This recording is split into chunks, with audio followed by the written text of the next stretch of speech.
উড়িয়ে দিলে ঢাকা বিশ্ববিদ্যালয়ের সেই ছাত্র নেতা।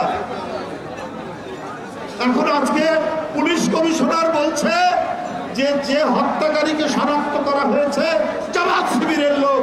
এখন আমি বলি এটা তো বিএনপির কোন নেতার স্টেটমেন্ট না, এটা যারা তদন্তকারী কর্মকর্তা রয়েছেন, যারা রাষ্ট্রের আইনে স্বীকৃত সংস্থা, তারা বলছেন।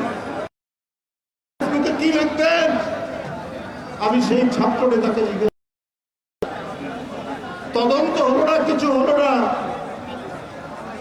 এই এলাকার বারবারের এমপি, মেয়র তার সামাজিক অবস্থান, তার জাতীয় রাজনৈতিক অবস্থান বিবেচনা না করে আপনি কেবল ইউনিভার্সিটির একটা ছাত্র নেতা হয়েছেন, আপনার বা কেউ কিছু যে উনি নিজে কখনো কাউকে একটা থাপ্পড় মেরেছে। বরং আমরা বলি, আরে অন্য লোক যাকে উনি পছন্দ করেন না যদি অসুস্থ হয়, তার কাছে যে গেছে কেউ ফিরে আসেনি, এটা আমার নিজের চোখে দেখা।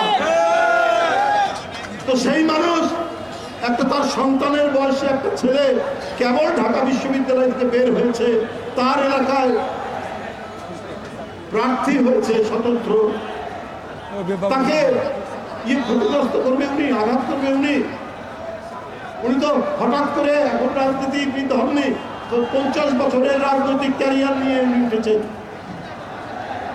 এইটা সুপরিকল্পিত একটা বিষয়।